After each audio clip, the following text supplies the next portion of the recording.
Fala, de... Jacques. Wilson, muito obrigado por atender o nosso chamamento para essa conversa. A gente, assim como o povo do Amazonas, realmente ficou no meio de um tiroteio sem saber o que realmente estava acontecendo. Veio essa pandemia e todo mundo preocupado com essa questão das perdas de emprego e como isso iria impactar aqui no Amazonas, sendo que a Zona Franca, por exemplo, é um dos maiores geradores de emprego que nós temos aqui. E hoje a gente traz exatamente esse nome aí mais do que qualificado para poder conversar, para falar sobre o futuro, falar sobre o presente, falar sobre o futuro também. Wilson Périco, que é presidente do Centro da Indústria do Estado do Amazonas, o CIAM, segundo vice-presidente da Federação das Indústrias do Estado do Amazonas, o FIAM, e presidente do Sindicato das Indústrias de Aparelhos Elétricos, Eletrônicos e Similares de Manaus. É um paulista, chegou em Manaus em 1993, é formado em Tecnologia Eletrônica pela Universidade Mackenzie e Economia pela FIFA-Sul e recebeu o título de cidadão amazonense em 2008. Então, eu nem preciso mais chamar de paulista porque é amazonense, né, de fato e de direito. Seja bem-vindo, Wilson. Muito obrigado. Eu queria agradecer a você pelo convite e com relação à origem, né? A gente não escolhe onde nascer, mas escolhe onde viver, né? Sim, então, exatamente. Mantém Manaus esse tempo todo. Eu sofri pressão, inclusive, para sair de Manaus por conta do cargo que eu exerci na Tecnicolor. Eu fui vice-presidente para as Américas da Tecnicolor e queria que eu fosse viver em Lawrenceville, que é onde fica o headquarter para a região. E eu me desdobrei, viajei bastante durante esse período, mas fiquei em Manaus. Então, mais uma vez, é um prazer grande conversar com você, com todas as pessoas que estão aí com a gente, e espero poder contribuir e retribuir. Contribuir com você e com as pessoas, retribuir a tudo que essa terra fez e tem feito. É por isso que a gente faz, eu faço por gratidão mesmo. Não, perfeito. Eu nasci aqui no Amazonas, mas eu te confesso que eu não tenho qualquer motivo para sair daqui. E agora, por quê? Exatamente o mesmo motivo que faz com que você fique aqui. Aqui é uma terra de gente boa, de gente amável, né, trabalhadora, e fora o potencial que existe aqui, que eu acho que conversas, por exemplo, como essa que a gente está tendo, só vão somar para essa construção que a gente tem o dever, na verdade, de construir a partir desse momento. E eu quero aproveitar e agradecer também o Holanda, proprietário do Portal do Holanda, por nos permitir esse espaço aqui, em que a gente tem trazido nomes tão importantes para trocar uma ideia, para conversar, para expandir ainda mais a mente das pessoas. E hoje a gente pode trazer com você aqui o Wilson Périco. Wilson, a primeira pergunta que eu queria fazer é o seguinte: primeiro, para a gente ter uma dimensão, para as pessoas que são mais leigas sobre a sua função. Na verdade, qual é o papel do CIAM? O que o CIAM faz aqui no Amazonas? Bom, o Centro da Indústria ele existe em todos os estados, assim como a Federação das Indústrias existe. Os associados da Federação das Indústrias são os sindicatos, e nesse caso você citou um, que é o Sindicato da Indústria de Aparelhos Eletrônicos e Similares, que é o SINAIS, e o Centro da Indústria. Os associados são as empresas de diversos segmentos que compõem o quadro associativo dos centros da indústria, e aqui no Amazonas não é diferente. Nós temos hoje 174 associados de todos os segmentos, desde componentistas até fabricantes de bem final, o eletroeletrônico, duas rodas, o polo relojoeiro, o químico, e é uma responsabilidade grande. Eu digo responsabilidade porque você defende direitos. Essa é a bandeira do Centro da Indústria. O interesse individual de cada um vai buscar a sua forma de defender. Mas o que o Centro da Indústria coloca à sua frente, a bandeira é o Estado do Amazonas, o direito que nós temos de abrigar esses investimentos dentro de uma composição tributária que está na Constituição Federal, o direito que nós temos de atrair novos investimentos também dentro desse mesmo conceito constitucional, E aí entram as primeiras batalhas, né? A questão do PPB, que eu brinco que o investidor, quando quer vir para cá, a primeira coisa que ele ganha, vá lá para Brasília e aprova o seu PPB.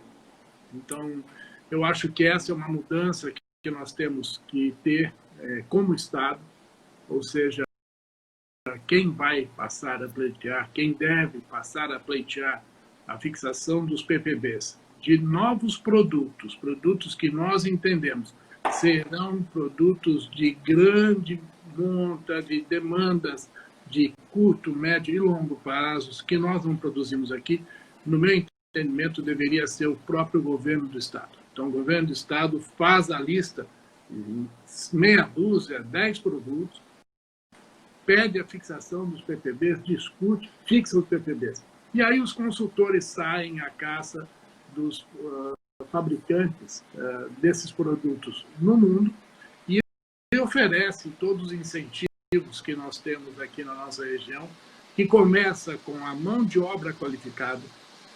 E isso é uma coisa importante, já que da gente reforçar, a mão de obra do nosso polo industrial é extremamente qualificada.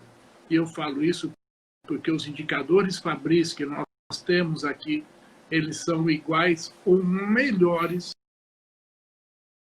em multinacionais, ou seja, os produtos são os mesmos, são produtos mundiais, os processos são os mesmos, os equipamentos utilizados nas linhas de produção para a fabricação dos diversos produtos são os mesmos que existem em outras fábricas dessas empresas ao redor do mundo. A única diferença que nós temos é o nosso povo, é a mão de obra que aqui está e nos dá indicadores Fabris, como eu disse, se não iguais, melhores as empresas coirmãs instaladas pelo mundo afora. Perfeito. Ontem, antes de ontem, eu tive uma entrevista com o Virgílio Viana e a gente conversava sobre essa questão das matrizes, assim, como se o Amazonas não tivesse meio que um rumo, né? A gente fica se perguntando o que existe além da Zona Franca, mas a questão é que nós vimos num passado não muito distante, por exemplo, o próprio parque ali das indústrias do polo industrial de Manaus, com problemas, por exemplo, de asfalto, né? Muito buraco, abandonado realmente, e assim, nada se fazia naquele sentido, o que, apesar de mostrar sobre a questão de ter que ir em Brasília para poder fazer a aprovação e tal, o entrave que nós temos hoje para sermos realmente uma potência de indústria no Brasil é realmente essa questão mais burocrática, política mesmo, ou as empresas conseguem se virar sozinhas aqui? Não, no Brasil hoje tudo se discute politicamente. São poucas as discussões e decisões tomadas dentro de uma pura tecnicidade. Eu falo isso porque o nosso direito é constitucional. Nós só não podemos produzir aqui no Polo Industrial de Manaus, na Zona Franca de Manaus, 5 famílias de produtos com os incentivos que a Constituição nos assegura, que são arma, munição, automóvel de passeio, derivados de álcool e de tabaco. Ou seja, perfume, a gente não pode produzir aqui, bebida alcoólica a gente não pode produzir aqui, cigarro, charuto, nós não podemos produzir aqui. Arma, munição e automóvel de passeio. Todo o restante, todos os outros produtos, se o investidor quiser colocar aqui a sua edificação e produzir, ele tem o direito constitucional de fazê-lo. Só que desde o governo Fernando Henrique instituiu-se esse PPB, que é o Processo Produtivo Básico, que tem por preceito, e eu concordo, garantir que não haja maquiagem. Você tem um mínimo de etapas produtivas para você cumprir, para você poder oferecer esses incentivos. Agora, acontece que estão usando desse princípio do PPB como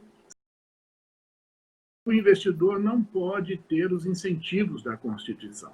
Uhum. E aí que entra o nosso debate e embate com o governo federal. Você citou uma outra coisa que é importante também. O Distrito Industrial é um bairro da cidade de Manaus. E o nome que está na Constituição é Zona Franca de Manaus. Antes da Constituição de 88, existia até incentivo do município oferecido aos investidores aqui. O município não dá incentivo nenhum. Então, nós pagamos o ISS, nós pagamos o alvará de funcionamento. Normal, sem qualquer diferenciação. Toda a tributação municipal, o IPTU, nós pagamos. Então, agora, havia uma reticência muito grande da gestão municipal com aquela região da cidade, principalmente com da prefeitura. E aquilo é a responsabilidade do governo federal. E isso foi resolvido depois de muitas discussões. A questão de 4, 5 anos, teve um embate que ele se reelegeu. E aí, numa composição com o governo federal, se fez esse convênio e a prefeitura assumiu a responsabilidade de fazer as obras de revitalização do distrito. As obras tiveram início, mas estão longe de serem concluídas ainda. E é isso que eu falo. O Distrito Industrial, ele deveria ser o 4º cartão postal da nossa cidade. Nós temos 3 cartões postais que nos foram dados pela natureza. Então, o Encontro das Águas, a Ponta Negra,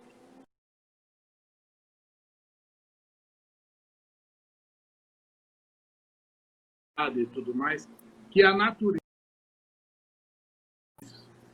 Então, são os 3 cartões postais que nós temos e poderíamos ter o Distrito Industrial como um 4º cartão postal para levar os visitantes. Nós tivemos 2 eventos internacionais que trouxeram para cá um número de turistas enorme, que foram os Jogos da Copa do Mundo e depois os Jogos de futebol da Olimpíada. E nós tivemos que esconder o Distrito Industrial, porque estava naquela calamidade cheia de buraco. Sim, realmente. Então, e outra coisa, como é que você vai trazer um investidor para colocar o dinheiro dele aqui e você leva, olha, você vai construir o teu galpão, a tua fábrica aqui, num ambiente como aquele que nós tínhamos e temos ainda, na verdade. Então, nós temos que olhar no espelho também, fazermos as nossas autocríticas, aquilo que é nosso. Se nós não o fazemos, nós não temos condição de exigir nada de alguém de fora para nós. Então, nós temos que ter o devido cuidado com aquilo que gera mais de 90 mil empregos diretos, que gera na capital perto de 450 mil empregos diretos e indiretos, e gera outros 200 mil empregos fora do Amazonas. Como é que eu vou exigir? Como é que eu vou cobrar de alguém de fora que me atenda, me respeite, se eu não me dou respeito cuidando daquilo que é nosso? Então, essa também é uma mudança que nós precisamos. E você falou também, o Virgílio conhece bastante, nós temos falado sobre a necessidade de termos novas matrizes econômicas há pelo menos 8 anos. Sim, isso eu tenho acompanhado. E por que isso? A própria inovação tecnológica, ela vai levar a uma redução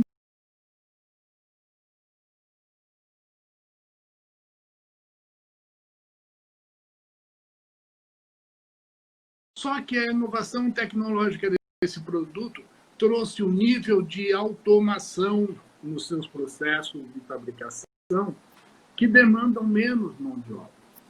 Então, como a gente fala isso, nós estamos pensando nas pessoas. Eu não estou pensando no faturamento. Eu estou pensando nas pessoas do nosso estado que precisam ter dignidade. Dignidade se dá com emprego, com renda. Então, a inovação tecnológica cada vez mais vai trazer automação às linhas de produção e isso vai fazer com que menos empregos sejam gerados. São as alternativas que nós temos. Nós temos riquezas e potencialidades já mapeadas no nosso estado. A mineração, a fruticultura, a piscicultura, os biofármacos, o turismo. Nós precisamos potencializar essas atividades. Então, criar capacidade intelectual, conhecimento. Nós temos a UEA, que é custeada pela indústria, que está presente fisicamente ou remotamente nos 61 municípios do nosso estado, mais a capital. Nós temos o FTI, que é um dinheiro também custeado pela indústria, que é um fundo de turismo e interiorização, que é exatamente para desenvolver essas atividades. E nós temos o FMPS, que é o Fundo da Micro e Pequena Empresa, ou seja, que pode ajudar o micro e pequeno empreendedor no interior a iniciar a sua atividade. O ano passado, essas 3 rubricas formaram 1,4 bilhão de reais. Então, nós temos alguns entraves. Mineração. Poxa, nós temos a segunda maior jazida de potássio do mundo aqui. Um grupo de investidores já fez todos os estudos, começou a prospecção disso, só que tem parte da jazida que está a 1 quilômetro de profundidade que adentro essas fossem bloqueadas. Bom, primeiro, está a 1 quilômetro de distância, de profundidade. Aquilo que acontecer lá embaixo, o ser aqui em cima, não vai nem perceber. Mas tudo bem. Então, limita a exploração a partir daquele ponto que não esteja dentro da terra indígena. Você vai poder prospectar, vai poder tirar. É a segunda maior jazida do mundo. O Brasil importa 95% dos fertilizantes que se utiliza aqui em todos os estados. E nós não podemos, eu estou falando por conta da jazida, trazer para cá o fabricante do fertilizante e o Brasil passar a ser autossuficiente na produção de fertilizantes. Que E fora que isso se encaixa naquilo que você dizia da questão da mão de obra, o tipo de ação que vai requerer uma quantidade significativa de mão de obra. Exatamente. E fora dos muros da capital. Sim. Você vai gerar emprego fora dos muros da capital. Você vai tirar a necessidade que o nosso povo tem hoje de buscar essa dignidade vindo para a capital. Nós conseguimos isso e nós temos que tirar o chapéu no governo amazonino, porque todo mundo, se quisesse estudar, tinha que vir para cá. A UEA hoje está presente nos municípios do nosso estado. Então, a pessoa não precisa vir à capital para estudar, para se qualificar, para se formar. Agora, não adianta ela se formar e não ter onde usar o conhecimento dela. Sim. Então, inclusive, essa é a realidade hoje de vários municípios no interior. Várias pessoas formadas pela UEA que não têm oportunidade alguma. Exatamente isso. Então, você, dentro dessas potencialidades de cada um desses municípios, gerar capital intelectual, conhecimento que seja absorvido pelo investimento para explorar essa potencialidade. Essa é a matriz, essa é a lição de casa que nós precisamos fazer. Então, tem barreira ambiental, pseudoambiental, aliás, que nós temos que pegar e derrubar. Temos a questão de infraestrutura. Todo mundo fala, mas não tem infraestrutura. Infraestrutura você constrói. Sim. Infraestrutura, se você tiver inteligência, propósito e abrir o tapete vermelho para o investidor, tem milhões de dólares circulando no mundo esperando por oportunidade. E nós temos oportunidades para oferecer aqui. E aí precisa ter o que eu acho mais difícil, que é a segurança jurídica, a estabilidade das regras, da legislação, respeito a isso, para que o investidor tenha coragem de aportar o recurso dele e não ter, assim, uma segurança aí de 10, 15 anos de que isso vai valer a pena, que a regra do jogo é essa e vai ser mantida para você poder atrair o investimento. E Wilson, você falava sobre essa questão dos entraves ambientais. A gente tem acompanhado algumas discussões, por exemplo, que apontam que, diferente do que acontecia há alguns anos atrás, com a chegada da tecnologia, os impactos têm sido cada vez menores, né, para esse tipo de atuação, né?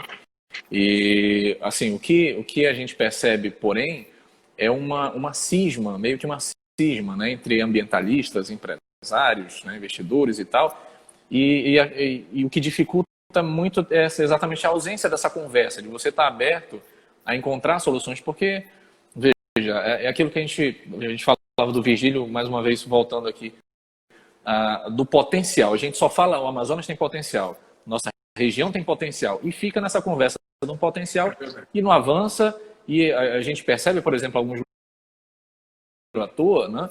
E enquanto o Amazonas está nessa, assim, sem saber para onde ir, como você colocava aí, com esse potencial gigante, já tem aí um polo industrial já funcionando, né? Mas, assim, meio que ignorado, enfrentando esses entraves que você trouxe, assim, é o tipo de coisa que realmente, politicamente, precisava haver uma decisão realmente que definisse um rumo, definisse uma estratégia para que os investimentos acontecessem nisso. A UEA vai disponibilizar um curso lá no interior. Não, mas ela vai disponibilizar cursos que têm a ver com a estratégia para aquela região ali.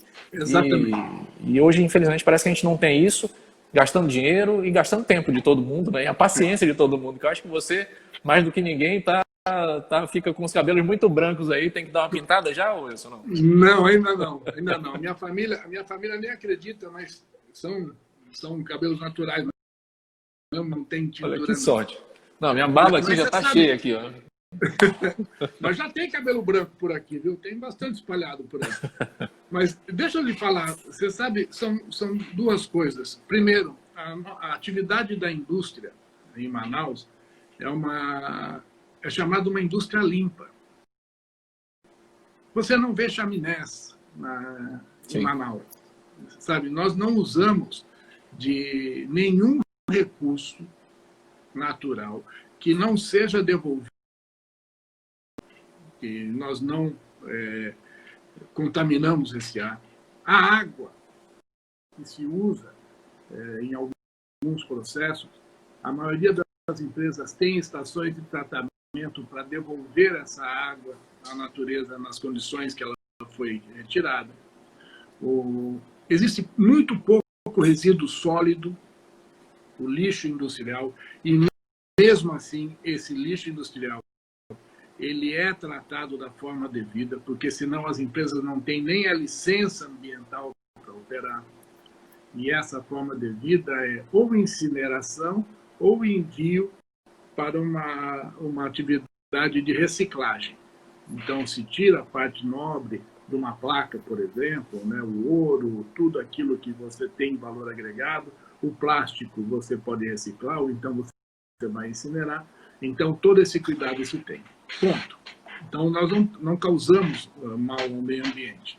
Nós trazemos para cá uma atividade que se agrega socialmente a esse meio ambiente, sem trazer agressão. A outra coisa que você fala, e falou com muita propriedade, mas ela é ignorada. O nosso Estado está passando pelo terceiro momento socioeconômico da sua história. Nós tivemos lá atrás a época do extrativismo. O estado do Amazonas foi o estado que mais contribuiu com a balança comercial do país nas décadas de 30 e 40, por conta da exportação da borracha, mas também juta e malva, mas principalmente a borracha. A balata que saía daqui ia ser produzido os produtos fora, principalmente os pneus por conta da guerra. O início, o intervalo de Primeira e Segunda Guerra, principalmente. Nós não tivemos, naquela época, preocupação nem de trazer para cá o fabricante desses produtos que se usavam desses insumos, e muito menos tecnologia para aumentar a produtividade desse extrativismo. Até hoje, nós fazemos a atividade extrativista da mesma forma que nós fazíamos lá na década de 40. Findou que, no primeiro momento, a Malásia levou as mudas, colocou uma do lado da outra, as seringueiras, e tirava o leite da seringueira. O cara ia com bicicleta. Aqui o cara coloca poronga, põe o cesto nas costas, vai machucando, é uma árvore aqui, uma árvore a 100 metros de distância. E aí, com todas as dificuldades que nós sabemos tem. Bom, então isso passou. Hoje a Tailândia é o maior fabricante e exportador de borracha do mundo. Nós temos estados no Brasil, a Bahia e o estado de São Paulo, que produzem mais borracha que o próprio estado do Amazonas. O segundo momento, ele se deu no final dos anos 60 e início dos anos 70, com o advento do modelo Zona Franca. Naquele momento, nós tínhamos dois pilares. O pilar do comércio, o pilar da indústria, e buscava-se o terceiro ciclo, que era a parte agrícola, que nós não conseguimos, até hoje, deslanchar com isso. E eu quero chamar a atenção, porque o decreto constitucional atual, a Constituição que rege esse país atualmente, é um decreto de 88. A nova Constituição ela foi assinada em 1988. No governo Collor, em 1990, ele, sem ferir a Constituição, ele abriu o mercado, o comércio, e acabou com um dos pilares que nós tínhamos, que era aquele comércio pujante do centro da cidade, que ali sim era conhecido como Zona Franca, por quem vinha visitar Manaus. Todo mundo falava que ia para o centro de Manaus. Não, vamos lá para a Zona Franca. Então, aquilo ele fez sem ferir a Constituição. E é esse é o alerta que eu tenho feito e faço novamente. Nós estamos no terceiro momento que está calcado pura e exclusivamente na atividade industrial. Nós não podemos... A única coisa que sobrou, né? Foi a única coisa que sobrou, na verdade. E nós não podemos achar que isso vai continuar nos sustentando pelas próximas 2, 3 décadas.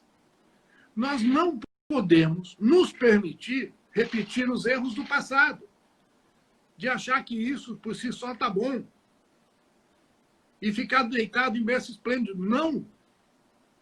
E isso é lição de casa nossa. Isso nós não dependemos do governo federal, porque tudo que a gente depender de Brasília vai ser mais difícil. Então, o nosso Estado ele é extremamente refém de Brasília hoje, porque precisa dos PPBs para essa atividade industrial. Nós precisamos destravar isso, nós precisamos flexibilizar e agilizar o industrial que nós temos. Não menos importante que isso, olhar o estado do Amazonas além dos muros da capital. Desenvolver essas novas atividades que nós falamos. Não é para substituir a Zona Franca ou o polo industrial, não, é para se somar à geração de riqueza e renda. É mais um pilar socioeconômico que esse Estado precisa ter, mais 1, 2, 3, para que deixe de ser também tão dependente como nós somos hoje do polo industrial e o nosso Estado deixe de ser tão dependente como é da capital. Nós precisamos levar riqueza para os demais municípios também. E isso, eu falo que é uma atividade nossa, é uma responsabilidade nossa, como Estado. O que é que nós queremos para esse Estado pelos próximos 10, 15, 30 anos? Qual é a estrada que eu preciso percorrer? Quais são as barreiras que eu preciso vencer para poder atingir esse objetivo lá na frente? Ter isso como meta, ter isso como plano de trabalho factível, somado aí toda a habilidade política, a competência política que nós temos aqui. Nós temos pessoas de expressão nacional dentro da política. Nós temos pessoas de conhecimento da nossa região como ninguém. Nós temos condições e capilaridade para trazer para cá os investidores para resolver essa questão socioeconômica. Nós precisamos apenas quebrar essas barreiras pseudoambientais que precisam também passar pelas questões políticas que temos hoje, enfrentando a diversidade, o desconhecimento, a ignorância conveniente das pessoas que agridem o modelo Zona Franca, dizendo que é um peso para o país, quando não é um peso para o país. Muito da solução para esse país e para as questões econômicas, inclusive, está aqui nessa região, e nós podemos dar ainda mais ao país, mais do que nós damos hoje. Perfeito. E o Wilson, a gente está tendo uma participação muito grande aqui. O pessoal está participando, está mandando mensagem. A revolta, inclusive, em torno de alguns temas que você está colocando aí. A Maia aqui falando verdade, essa riqueza não pode ser só nossa. E os interiores, é preciso expandir. Deixa eu ver o que mais aqui. Temos aqui o Felipe Albano. Precisamos estudar muito os nossos representantes no Legislativo também, pois quando se fala em desenvolvimento e extração de riqueza de modo sustentável, nós temos muitos entraves e politicagem. E você fala muito certo, Felipe, porque as leis, inclusive, elas são elaboradas e aprovadas exatamente no Legislativo, e são elas que ajudam ou podem realmente fechar portas. Tem aqui, temos aqui a audiência qualificada do Dr. Marco Choi, presidente da UAB, que está aqui conosco, dizendo assim, 2 feras, olha aí. Muito obrigado, doutor. Um abração. Enfim, quero aqui agradecer a todo mundo que está participando, prestigiando. O Vitor Saraiva está dizendo, o governo está... Uma pergunta aí para que você possa responder. De que maneira o Estado pode ajudar em todo esse processo que você está nos apresentando, Wilson? Você sabe, eu vou dar 2 exemplos para responder essa pergunta. Todo mundo está passando por dificuldade. Aliás, nós estamos passando por dificuldade faz muito tempo. E essa questão da pandemia, ela antecipou algumas questões que nós imaginávamos fosse acontecer no futuro. Eu falo que a pandemia fez com que o futuro se antecipasse. Nós, para resolver nossos problemas, somente financeiros, você está produzindo, você está trabalhando, mas a concorrência com o importado é grande, você tem que reduzir custos. E você vai atrás de reduzir custos da maior diversidade de ideias que você pode imaginar. A última delas é demitir pessoas. Mas, às vezes, isso é necessário. O que mais me entristece é ver que esse conceito de gestão não está inserido na gestão pública. Eu falo dos 3 poderes, federal, estadual e municipal. Quando eles se veem no aperto, se pensa logo em aumentar a tributação. Não se pensa em reduzir o tamanho do Estado. E isso é uma coisa que nós precisamos rever também. A arrecadação vai cair. Por mais que os resultados apontem que o Estado do Amazonas, para minha surpresa, nós estamos no mês de maio e a arrecadação é maior do que o mesmo período de janeiro a maio de 2019. Com toda essa pandemia. O ano de 2019,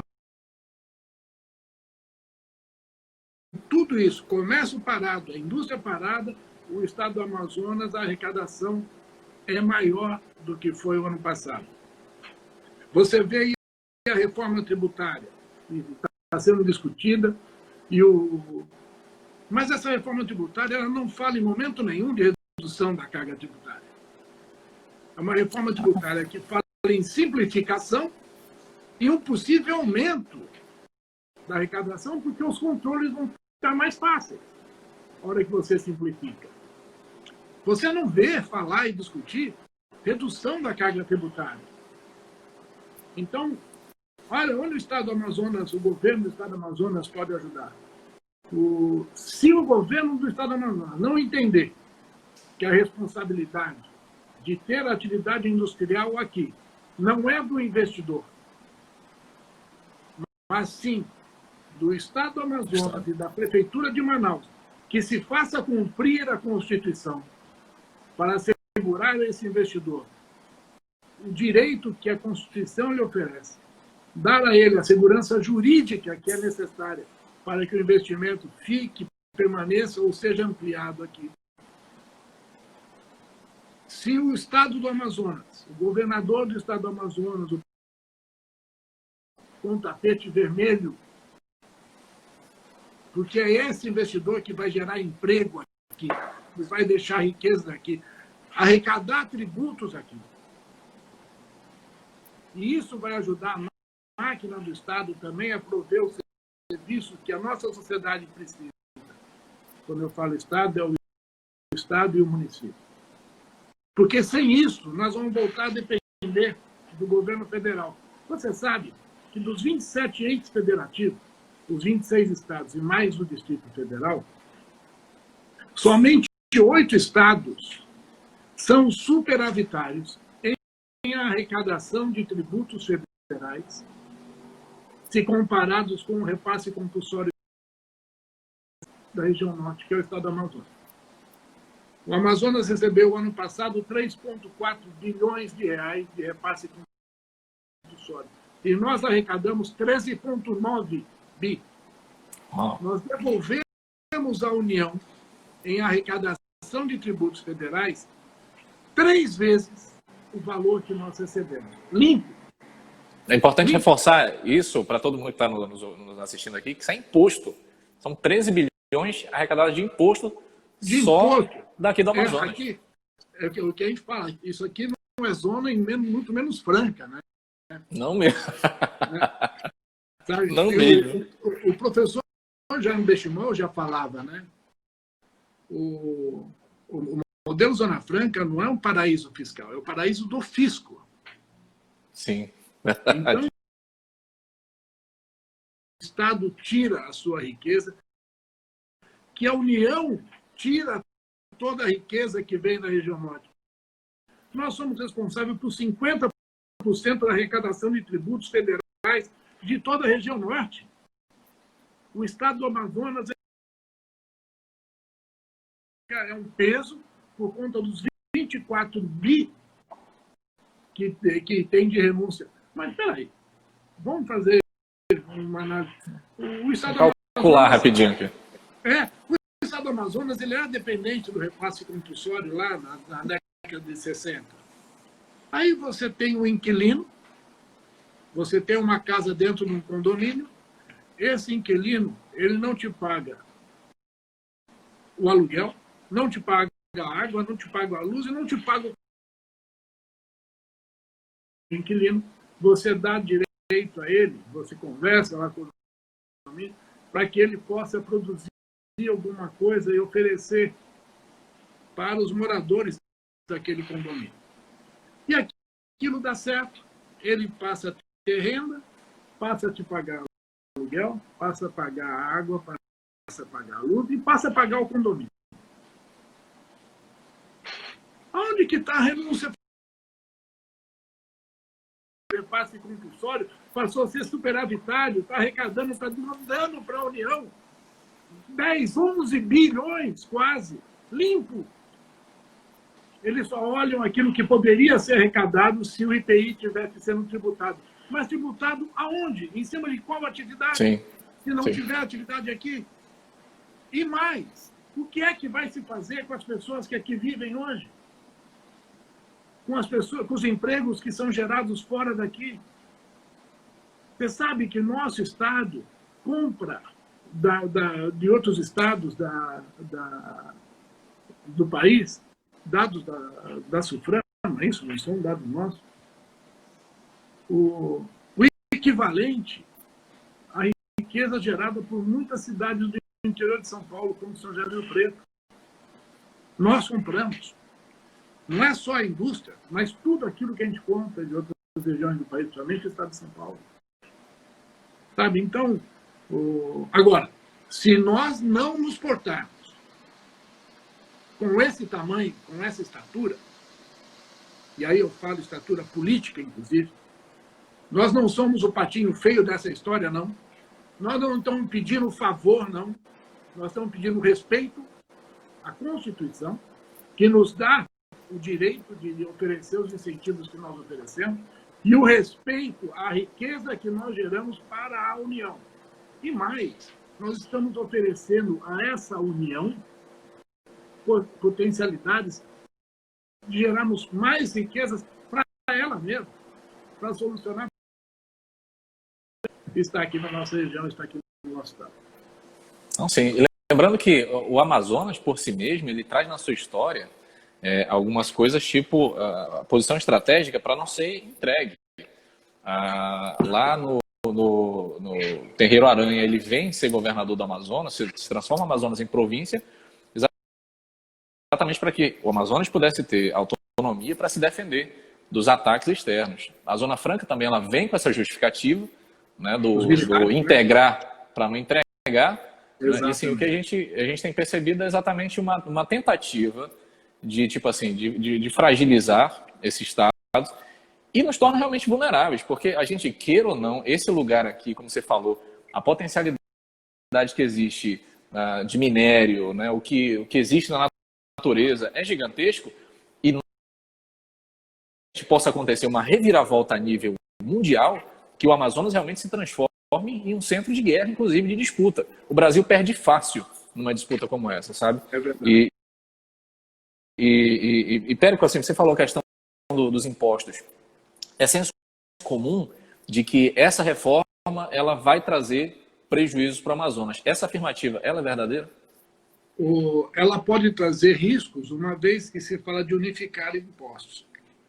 Por exemplo, se unificar o IPI com qualquer outro tributo, o IPI é o nosso grande diferencial tributário hoje, federal. É o único imposto que nós temos isenção. Quando você tem a isenção do IPI. É essa cadeia que nos permite ser competitivos economicamente falando. Se você unifica dentro dessa reforma o IPI e se cria o IVA, que é o que eles estavam falando, qualquer nome que queiram dar, você tira essa vantagem e se fala também de se cobrar esse imposto no destino. Hoje, tudo que se produz aqui, o ICMS fica aqui no estado do Amazonas. Tudo aquilo que se produz e se fatura daqui para outros estados, o ICMS fica aqui. Se vier aprovada a reforma tributária, como a redação que a gente tem a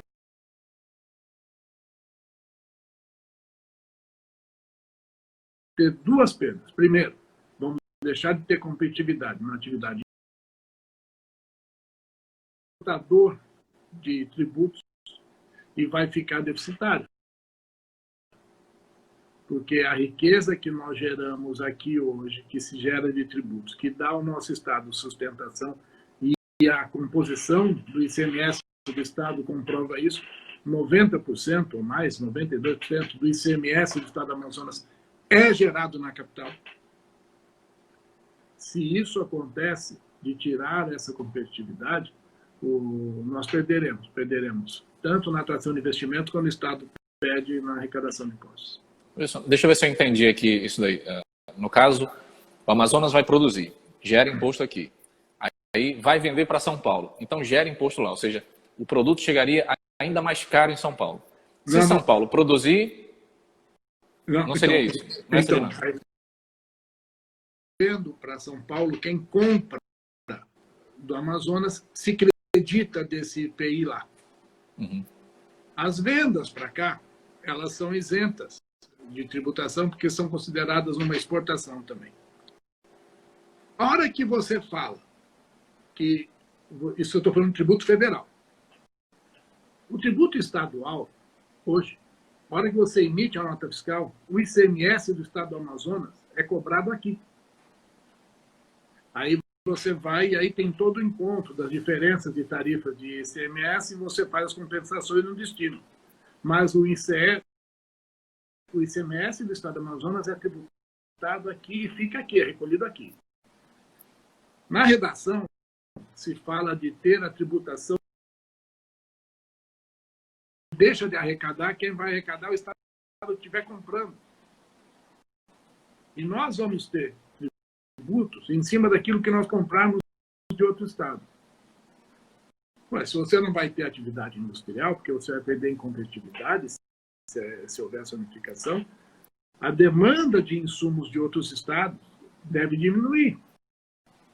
O que vai continuar comprando em outros estados é alimento, mas alimento para sustentar qual. Então, nós temos que estar muito atentos, sim, e é por isso que eu falo, a nossa bancada é uma bancada inteligente, é uma bancada que está muito bem posicionada. Nós temos hoje o presidente da Comissão de Assuntos Econômicos, que é um senador nosso. Nós temos dois parlamentares, um senador e um deputado, em duas vice-presidências de conselhos, de comissões importantes. Nós temos uma base parlamentar muito competente. Nós precisamos que o interesse seja o Estado do Amazonas. Que esse interesse do Estado do Amazonas esteja acima de qualquer interesse político, partidário ou pessoal. E os que nós teremos nas questões intra-Brasil. Essa questão da pandemia é uma questão que está afetando o mundo todo, e nós estamos sendo afetados também. Mas essa questão da discussão da reforma tributária é uma questão interna do Brasil, em que o Estado do Amazonas está numa situação difícil. Difícil porque nós somos a única região do Amazonas, por conta do modelo Zona Franca. Então, nós temos que ter a habilidade de, nessa reforma tributária, no texto, ter assegurado a preservação dos diferenciais tributários que nós temos hoje, para nos mantermos competitivos, porque senão a coisa fica muito difícil. Perfeito. Isso é pano para manga, meu Deus. Como eu quero me estender nisso daí, a gente só tem 1 hora de live, senão o Instagram derruba, né? Então, vou aproveitar aí os próximos 6, 7 minutos, mais ou menos, para a gente entrar logo no mérito da pandemia, porque eu vou para todo mundo, mas assim, você fala, a gente, na verdade, o que está acontecendo? O governo, assim, surpreendentemente, está tendo aí uma boa arrecadação durante esse período de pandemia. Está muito bem, obrigado nesse sentido. Mas quais foram os efeitos que a indústria sentiu? A indústria conseguiu se preservar, ela vai conseguir retomar a produção e o seu crescimento com velocidade, ou vai ser realmente difícil? Não, você sabe que eu digo o impacto econômico ele não se deu por conta da pandemia, ele se deu por conta afetou a atividade da indústria no mundo, e aqui no nosso caso não é diferente, foi a questão do isolamento social que obrigou o fechamento do comércio. Ora, por exemplo, o fabricante de motocicleta, ele vende para as concessionárias. É a concessionária que vai revender os seus produtos. E essas concessionárias ficaram fechadas em algumas empresas aqui. Ou seja, o comércio fechado, ele causou esse impacto. Notícia que não voltarão a abrir empregos, não falando de emprego, e essa falta de comercialização trouxe impacto para a indústria. Então, nós ficamos em férias coletivas, algumas delas voltaram no começo de maio, outras prorrogaram essa licença, usando uma das ferramentas que o governo disponibilizou, e devem retomar agora a partir da semana que vem. A Moto Honda voltou agora, essa semana, parcialmente, ajeitando a fábrica para poder voltar a trabalhar semana que vem. E eu espero que essa retomada gradual da atividade do comércio ela se mantenha dentro do programa que está sendo estabelecido por cada um dos estados, para que nós possamos alavancar a atividade e atender esse novo mercado. Por que eu falo novo mercado? Infelizmente, além das vidas que essa pandemia tem que saber qual é o tamanho desse mercado a ser atendido pelas empresas, para que também possamos regular essa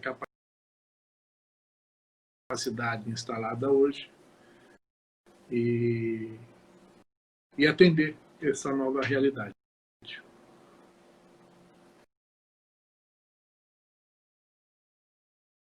Wilson, foi muito bom ter você aqui. Primeiro, assim, obrigado, muito obrigado por você ter deixado São Paulo de lado, ter deixado São Paulo de lado e vir se tornar um amazonense. A vontade de crescer, a nossa vontade de desenvolver. É muito bom saber que existem amazonenses como você, aí pensando dia e noite para encontrar alternativas para que a gente possa ter perspectivas positivas mesmo em meio a todas essas dificuldades. Eu sei que não é fácil para você, eu sei que existem disputas, não somente as disputas políticas, como realmente empresariais também, e, enfim, e entre estados também, o que dificulta ainda mais as coisas. Mas eu preciso aqui fazer um agradecimento em nome de todo o povo amazonense,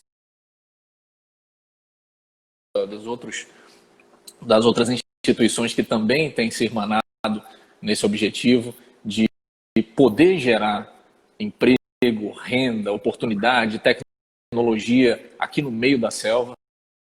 Então fique aí com esse reconhecimento, esse abraço de todos nós. Eu fiquei muito feliz mesmo de poder conversar com você. Muito obrigado, Jaque. Eu que agradeço. Agradeço cada dia que essa terra fez e faz por mim e pela minha família. E dizer que nós vamos sair dessa, né? A pandemia vai passar. Sim. E nós vamos sair fortalecidos como pessoas, muito mais do que nós estávamos antes dela. E com isso nós vamos formar uma sociedade também melhor. E essa sociedade melhor, certeza disso. Tenho fé em Deus. Temos todos. Com certeza Deus ele vai nos abençoar. Ele está vendo o nosso esforço e a sinceridade do seu coração e de muitos outros empenhados nisso aí. Muito bem. Para você que nos acompanhou, que comentou, muito obrigado, gente. Que legal poder ter vocês aqui participando. Nós vamos disponibilizar essa live daqui a pouquinho aqui no Instagram TV do Portal da Holanda. Também no canal do YouTube, a gente está transmitindo para a TV Holanda também, portaldaholanda.com.br/TV. Devo disponibilizar também no meu Instagram um resumo aí dos principais momentos dessa nossa live aqui. Então, se